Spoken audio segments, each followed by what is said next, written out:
Welcome back to the Deep Dive, your ultimate shortcut to being well-informed without feeling overwhelmed.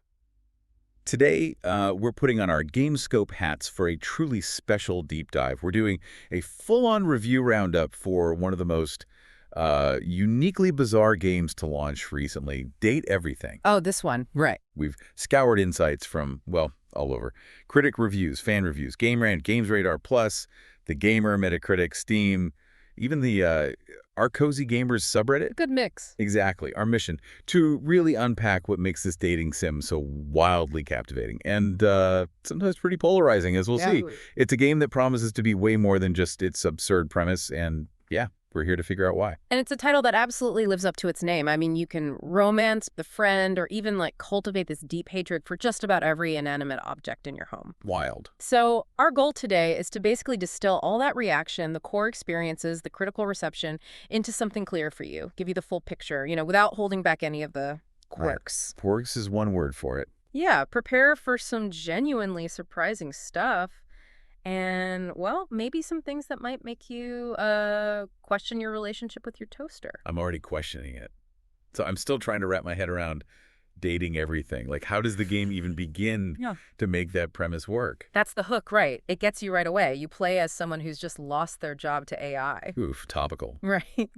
And then they get these mysterious Dativiator's glasses, put them on, and bam, your whole house just comes alive, reveals the true living forms of your stuff. Dativiators. That's a mouthful. Yeah. What's that stand for again? It's an acronym, apparently directly acknowledging a thing's existence. Okay. So yeah, with these glasses, suddenly your towels, the breaker box in the basement, the air conditioning unit, even your D20. Your D20. Like the die? The very same 20-sided die. They're all potential romantic partners or deep friends or even sworn enemies you can feud with. The sheer audacity. When I first heard about this, I immediately thought, okay, this has got to be a quick, silly joke game. 5 minutes of laughs, then done. Exactly. But that's clearly not what the reviews are saying. Game Rant gave it a 9.0 out of 10.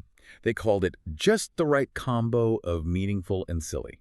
So what's the secret sauce? What makes it more than just a novelty? That's precisely the surprise that jumps out from the reviews. Yeah, the premise is pure comedy gold, but the game apparently reveals a shocking amount of depth pretty quickly. Depth with talking furniture. Seriously. It boasts a massive 100 characters to interact with. 100? Whoa. And the ambitious goal of completing all the relationships, that could take you around 80 hours in one play. Okay, never mind novelty. Right. And the underlying lore for these datables, these objects, it's described as surprisingly deep and relatable. They have actual backstories, and there are even options to, opt out of the more difficult subject matter if you just want a lighter experience. It really smashes those joke game expectations. Okay, so speaking of those 100 characters, get this. This is where it gets really interesting.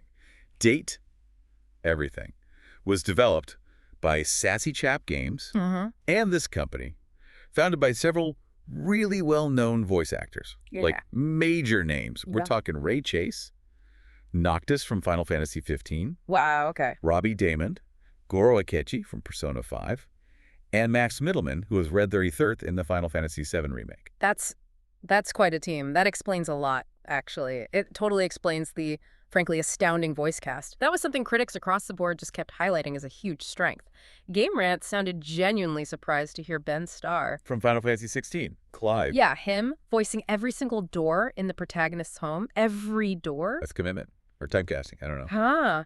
And who would expect Matt Mercer, the Matt Mercer, to be voicing your D20? Incredible. The Gamer, which, remember, it gave it a perfect 10 out of 10, they didn't hold back, called the talent sprawling and an incredible feat.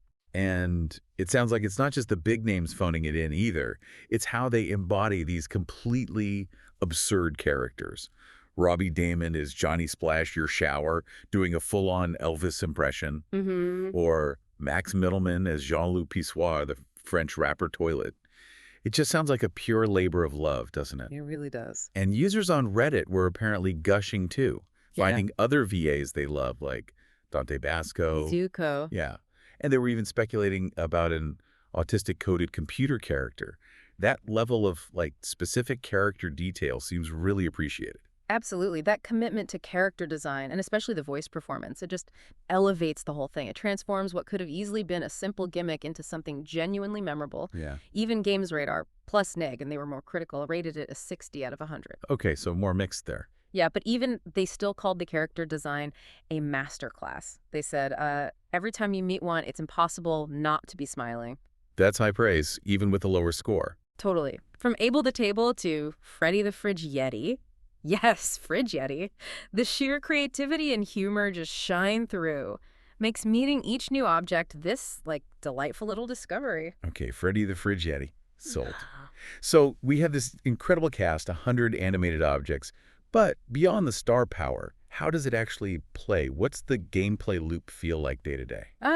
Okay. So this is where opinions start to diverge a bit more, and it's pretty crucial for a deep dive, right? Definitely. The core loop involves talking to 5 datables each day. Apparently, those date aviators' glasses need to recharge overnight. Makes sense. Can't be acknowledging existence 24/7. Right. So you pick 5, and you can pursue romance, friendships, or, even actively cultivate hatred with these characters. Hatred. You can hate date your lamp. You absolutely can. Or try to, anyway. Okay, and what's the point of these chats? Is it just endless small talk with a stapler? Not quite. Each interaction builds one of 5 stats for your character. Things like poise, smarts, empathy, sass, or charm. Oh, okay. RPG elements creeping in. Kind of, and these stats aren't just arbitrary numbers. They actually change how you interact. They unlock new dialogue options, steer you down different paths toward different endings. So having high sass might let you say something really cutting. Exactly. Which could either, weirdly endear you to some characters or send you straight down the hate path with others. It shapes the outcome. And achieving a specific ending, love, friend, or hate with a character helps to realize them.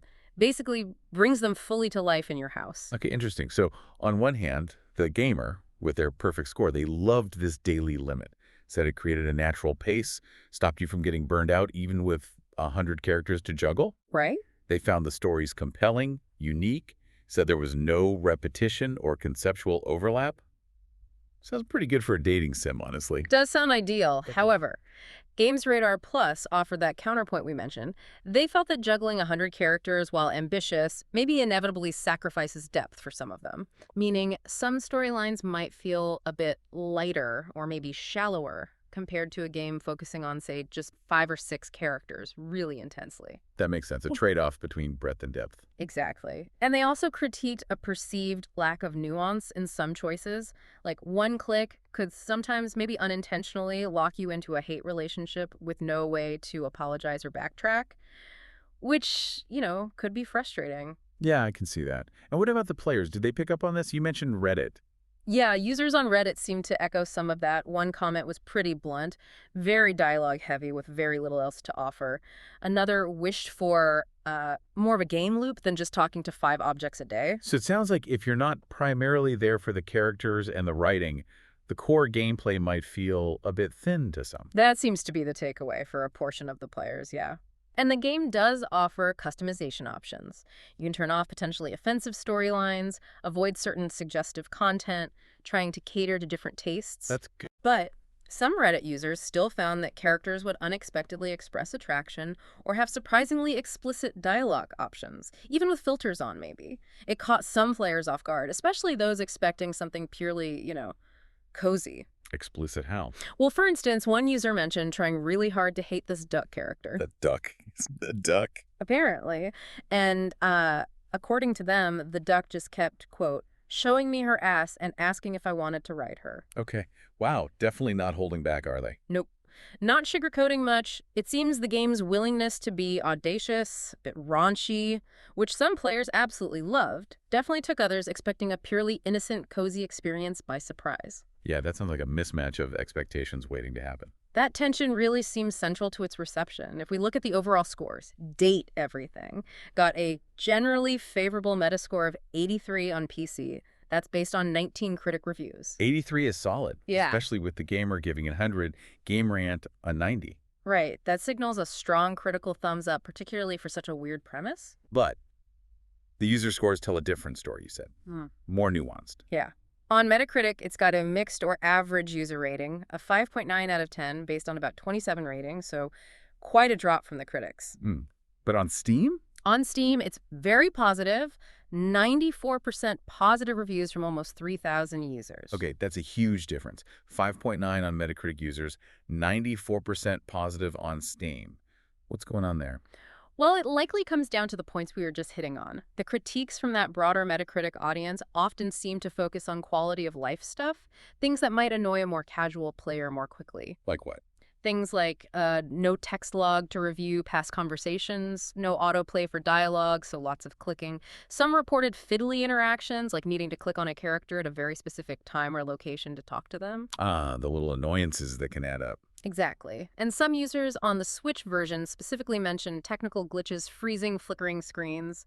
Stuff like that can really sour a first impression, especially if you're not already invested. Whereas the Steam audience might be more self-selecting. Like they knew what they were getting into, maybe more forgiving of rough edges because they loved the core concept. That seems very likely. Because despite those issues, the overwhelming vibe from the dedicated fans, like on Steam or Reddit, is just sheer delight. Yeah. What are they saying? Oh, things like very fun, very silly, quirky, creative, and full of personality. One reviewer literally called it a cure for depression after apparently smooching their coffee maker. Okay, then. The unique humor, the constant puns, the ability to just make you laugh out loud within minutes, those things were praised again and again. It really seems to hit a sweet spot for player enjoyment, even with the quirks. So it really connects with a certain type of player. It absolutely does. And I think the real genius of Date Everything, beyond just the humor, is how it uses this completely outlandish premise to explore surprisingly relatable themes, like self-acceptance, finding connection in unexpected places. From a talking D20. Right. It taps into that joy of discovery, finding unexpected depth in these characters.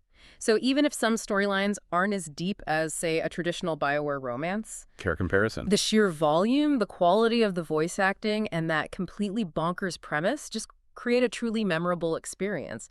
It ends up being this weirdly feel-good game that encourages self-respect, being comfortable with yourself, which is a surprisingly profound message to get from a game about potentially dating your vacuum cleaner. It kind of subverts the whole dating sim thing, turning these everyday objects into reflections of. Exactly, mirrors for our own human experiences, yeah. It's quite clever, actually. So if you're a learner like us, always eager for knowledge and those aha moments, Date Everything sounds like a wild ride through a truly unique gaming concept. For sure. It's clearly not just a gimmick. It seems like a masterclass in character design and voice acting, proving that, yeah, even your household appliances can have compelling stories and apparently very deep lore. It certainly challenges assumptions about what a dating sim even can be, and maybe what constitutes a meaningful connection in a game. This whole deep dive into the reviews, it really shows that sometimes the most outlandish ideas can deliver the most heartfelt, memorable experiences. Even if they occasionally involve aggressive ducks. Huh. Even then, or maybe especially then, it definitely sticks with you. It really makes you wonder, though, doesn't it? Like, if your furniture could actually talk, what secrets would your couch confess about your binge-watching habits? Oh, God, I don't want to know. Or what profound life advice would your refrigerator offer, based on its contents? Maybe less takeout this week. Your crisper drawer reflects your soul. Something like that. Exactly. Definitely something to mull over until our next deep dive.